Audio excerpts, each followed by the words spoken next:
આજે આપણે stock volume અને હૃદયની કાર્યક્ષમતા કાર્ડિયક આઉટપુટ બે વસ્તુની ચર્ચા કરવાના છીએ. સ્ટ્રોક વોલ્યુમ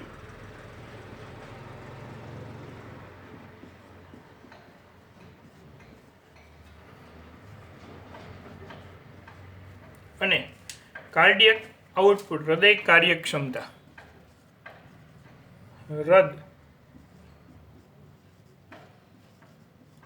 કાર્યક્ષમતા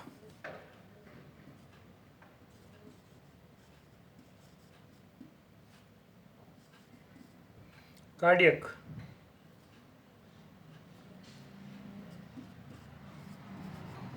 આઉટપુટ. તો પહેલા સ્ટોક વોલ્યુમ એટલે શું એની ચર્ચા આપણે કરતા જઈએ કે સ્ટોક વોલ્યુમની પહેલા ચર્ચા કરીએ કે હૃદ ચક્ર દરમિયાન દરેક ક્ષેપકમાંથી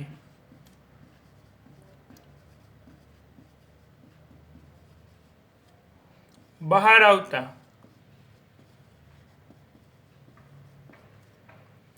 રુધિરનો જથ્થો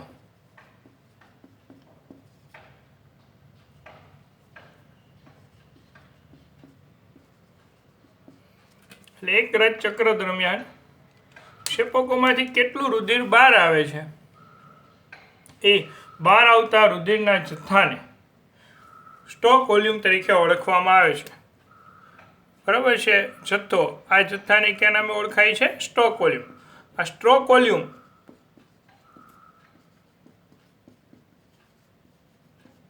આશરે 70 ml જેટલું હોય છે. Stock volume near about 70 ml જેટલું જોવા મળે છે. હવે કાર્ડિયક આઉટપુટ એટલે શું એમ? તો કે જ્યારે સ્ટોક વોલ્યુમને હૃદયના ધબકારા સાથે ગુણવામાં આવે, જ્યારે સ્ટ્રોક વોલ્યુમને આપણે કાર્ડિયક આઉટપુટ એટલે શું એની ચર્ચા કરીએ. હૃદ કાર્યક્ષમતા એટલે શું? તો કે હૃદ કાર્યક્ષમતા બરાબર સ્ટ્રોક વોલ્યુમ ગુણ્યા 1 મિનિટમાં થતા હૃદયના ધબકારા. તો આપણે ખબર છે સ્ટોક વોલ્યુમ કેટલું છે? Near about 70 ml. 1 મિનિટમાં હૃદયના ધબકારા કેટલા હોય? તો કે 72. તો એકચ્યુઅલી ટોટલ 5040 ml એટલે એપ્રોક્સિમેટલી 5000 ml એટલે કે 5 લીટર રુધિર છે એ પ્રતિ મિનિટ ક્ષેપકમાંથી બહાર આવતું જોવા મળે છે. આ રુધિરની જે માત્રા પ્રતિ મિનિટ, આના ઉપરથી આપણે વ્યાખ્યા લખીએ હૃદ કાર્યક્ષમતાની, તો કે રુધિરની જે માત્રા પ્રતિ મિનિટે ક્ષેપકોમાંથી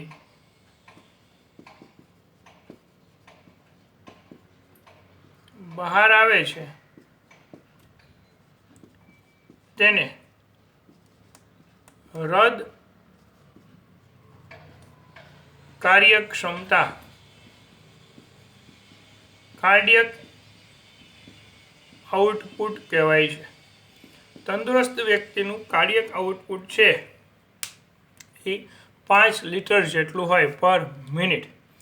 હવે આપણને એમ કહેવામાં આવે કોઈ એક વ્યક્તિના હૃદયના ધબકારા છે એ 80 જોવા મળે છે, તો એનું કાર્ડિયક આઉટપુટ કેટલું થાય?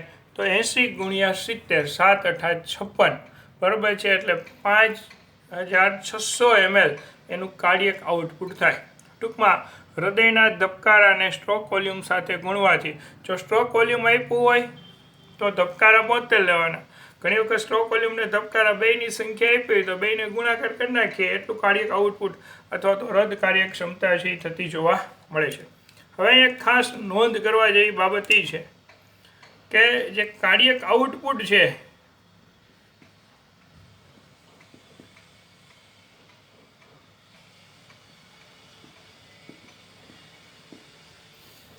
તો જે આપણને કાર્ડિયક આઉટપુટ જોવા મળે છે એ કાર્ડિયક આઉટપુટમાંથી 10% જથ્થો હૃદયને મળે, 15% જેટલો જથ્થો મસ્તિષ્કને મળે, કાર્ડિયક આઉટપુટમાંથી 20% જેટલો જથ્થો મૂત્રપિંડમાં જાય, એક કાર્ડિયક આઉટપુટના 25% જેટલો જથ્થો પાચન તંત્રને મળે અને બાકી 30% જેટલું કાર્ડિયક આઉટપુટ છે એ અન્ય અંગો તરફ જતું જોવા મળે. કાર્ડિયક આઉટપુટમાંથી કયા અંગોમાં કેટલા ટકા રુધિર છે એ પહોંચતું જોવા મળે છે એની ચર્ચાઓ હતી કાર્ડિયક આઉટપુટની. બરાબર છે. હવે આ કાર્ડિયક આઉટપુટનો દર આપણે સ્ટ્રોક વોલ્યુમ તથા કાર્ડિયક આઉટપુટ બંને બદલાવાની ક્ષમતા ધરાવીએ છીએ, જેથી આપણી હૃદ કાર્યક્ષમતા સતત શું થાય છે એ બદલતી રહે છે.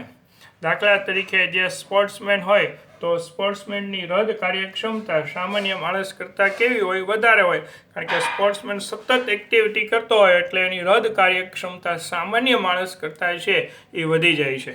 હવે આપણે હૃદયના જે મહત્વપૂર્ણ હૃદચક્ર દરમિયાન આવતા બે અવાજો છે એની ચર્ચા કરીએ છીએ. હૃદયના અવાજો. હવે આપણે હૃદયના અવાજ એની ચર્ચા કરીએ છીએ. હૃદયના અવાજો.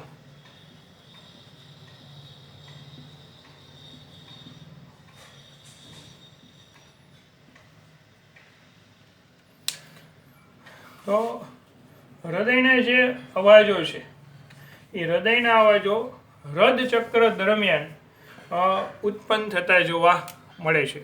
હૃદયના અવાજ હૃદચક્ર દરમિયાન ઉદ્ભવે છે. આ હૃદયમાં આવેલા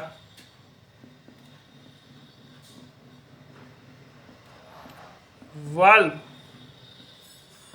બંધ થવાથી આ અવાજ ઉદ્ભવે છે. બરાબર છે. જે બે અવાજ છે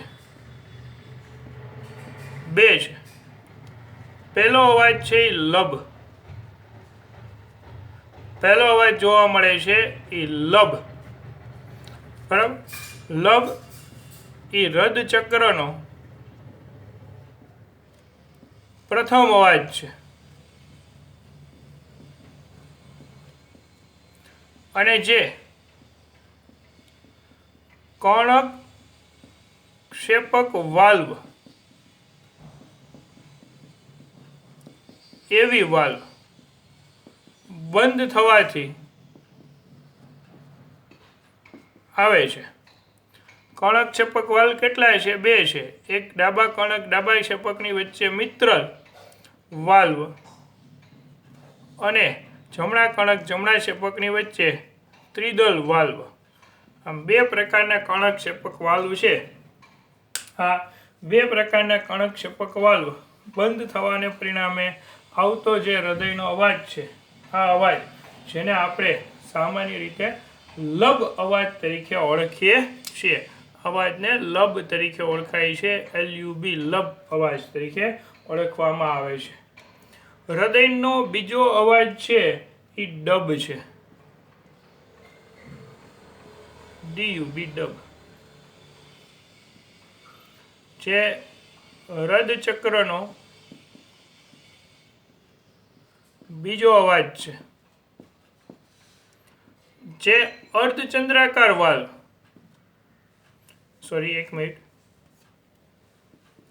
જે ધમની કાંડ અને ડાબા ક્ષેપક તથા ફૂફૂસ કાંડ અને જમણા ક્ષેપક વચ્ચે આવેલા અર્ધચંદ્રાકાર વાલ્વ બંધ થવાથી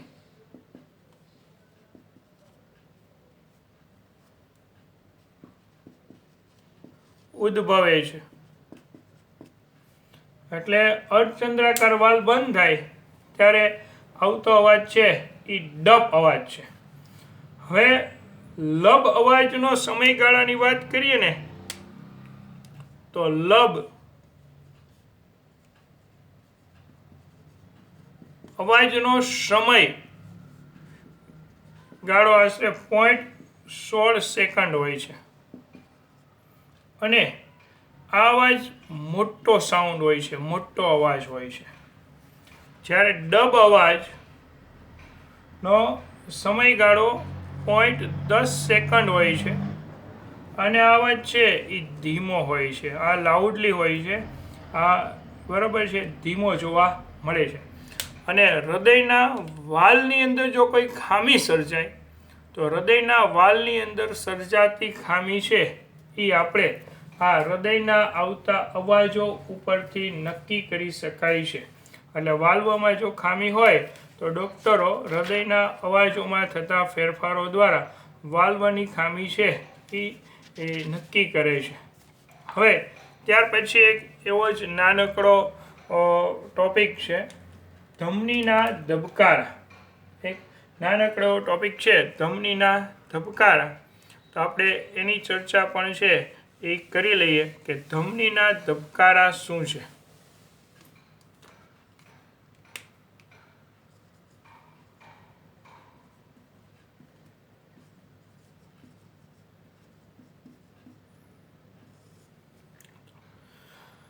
ધમનીના ધબકારા જેને આપણે પલ્સીસ તરીકે ઓળખીએ છીએ, પલ્સીસ.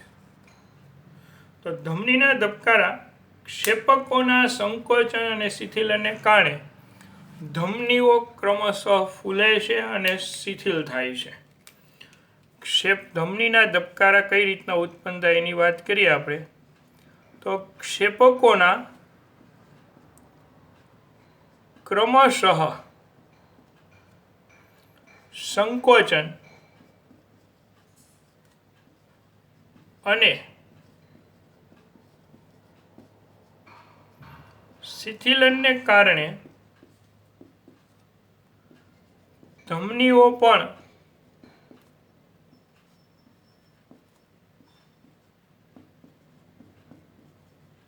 સંકોચ ફૂલે છે પણ ક્રમશઃ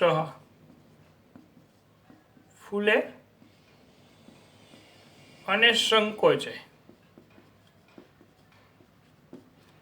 એટલે આ એકાંતરે ધમનીઓનું ફૂલવું, એની દિવાલનું ફૂલવું અને સંકોચાવાની ક્રિયાને સ્પંદ અથવા તો ધમનીના ધબકારા તરીકે ઓળખવામાં આવે છે. એકાંતરે ક્રમિક રીતે પહેલાં ધમની છે એ ફૂલે, પાછી સંકોચાય, ફૂલે, સંકોચાય. તો ધમનીઓનું આ એકાંતરે ફૂલવું અને સંકોચાવું જેને પલ્સ અથવા તો સ્પંદન તરીકે ઓળખવામાં આવે છે, જેને ધમનીના ધબકારા. અને ધમનીના ધબકારાનો દર હૃદયના ધબકારાની સમકક્ષ જ હોય છે. એટલે 1 મિનિટમાં જો હૃદય 72 વાર ધબકે તો 1 મિનિટમાં ધમનીઓ પણ 72 વાર જ ધબકતી જોવા મળે છે. હવે ધમનીના ધબકારા આપણે અંગૂઠાની નીચે હળવેથી 2 આંગળીઓ દ્વારા આપણે જોઈ શકીએ છીએ, અનુભવી શકીએ છીએ. અંગૂઠાની નીચે કાંડાના ભાગે હળવેથી આંગળીઓ રાખી અને ધમનીના ધબકારાનો આપણે અનુભવ કરી શકીએ છીએ. આ જ રીતે પગની ઘૂંટી પાસે અને ગરદનના નીચેના ગરદનના કાનના નીચેના વિસ્તારમાં પણ આંગળીઓ રાખી ધમનીના સ્પંદનોનો અનુભવ કરી શકાય છે. હાથના કાંડામાં અંગૂઠાની નીચે આંગળીઓ રાખીને સ્પંદનનો અનુભવ થઈ શકે. ત્યાર પછી ગળા કાનની નીચે ગરદન પ્રદેશમાં આંગળીઓ દ્વારા સ્પંદનનો અનુભવ થઈ શકે અને પગની ઘૂંટીના વિસ્તારમાં પણ આંગળીઓ વડે ધમનીના સ્પંદનોનો અનુભવ થઈ શકે છે. મિત્રો, આ ધમનીના ધબકારા પલ્સીસ શું છે એની ચર્ચા હતી. હવે પછી આપણે નેક્સ્ટ લેક્ચરની અંદર બરાબર છે હવે આપણે રુધિર દાબ વિશેની ચર્ચા છે એ કરી લઈએ. ધમનીના ધબકારા છે, રુધિર દાબ છે, જે સામાન્ય રીતે જોઈએ તો આપણા માટે એક સામાન્ય ટોપિક છે, પણ રુધિર દાબ શું છે એની ચર્ચા ખ્યાલ હોવી જોઈએ. જે આપણા માટે ટેક્સ્ટબુકના એક્સ્ટ્રા ટોપિકો છે, યાદ રાખજો. રુધિર દાબ,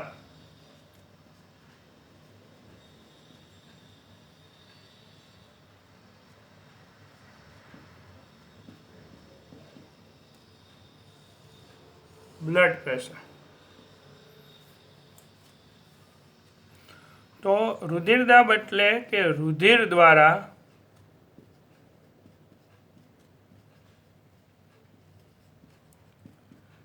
ધમનીઓની દિવાલ પર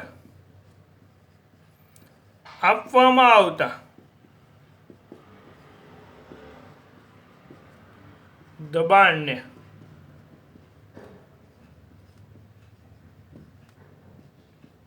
રુધિર દાબ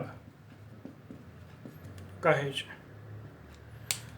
હા, રુધિર દાબના બે માપન છે. રુધિર દાબની બે અવસ્થાઓ છે.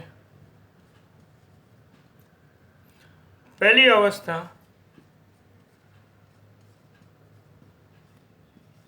સિસ્ટોલિક દબાણ.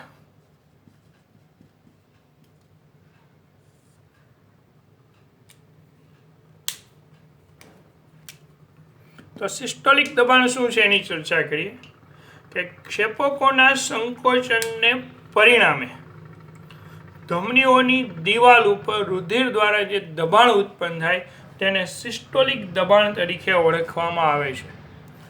ક્ષેપકોના સંકોચનના પરિણામે રુધિર દ્વારા ધમનીઓની દિવાલ પર ઉત્પન્ન થતા દબાણને સિસ્ટોલિક દબાણ કહે છે. ફરી પાછી વ્યાખ્યા બોલું છું કે ક્ષેપકોના સંકોચનના પરિણામે ધમનીઓની દિવાલ પર રુધિર દ્વારા ઉદ્ભવતા દબાણને સિસ્ટોલિક દબાણ કહેવાય છે. તંદુરસ્ત વ્યક્તિની અંદર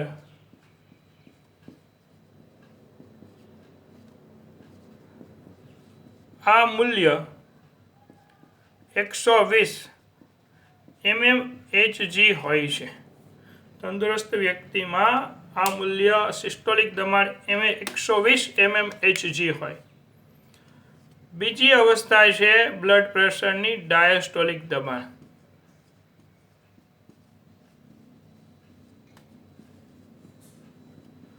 તો ડાયસ્ટોલિક દબાણ એટલે શું? તો ક્ષેપકોના શિથિલનના પરિણામે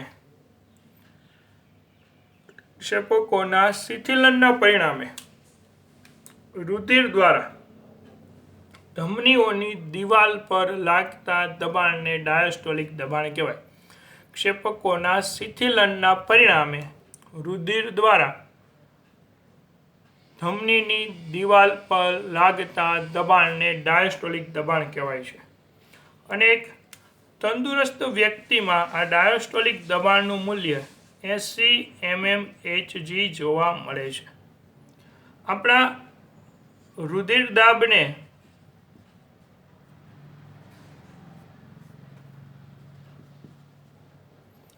(120/80) કોઈ પણ ડૉક્ટરનું પ્રિસ્ક્રિપ્શન હોય એમાં બ્લડ પ્રેશર આ રીતે દર્શાવાય છે,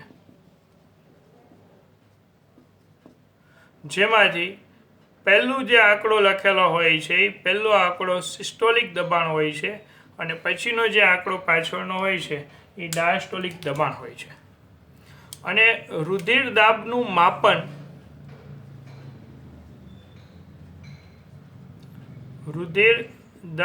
માપન સ્ફિગ્મોમેનોમીટર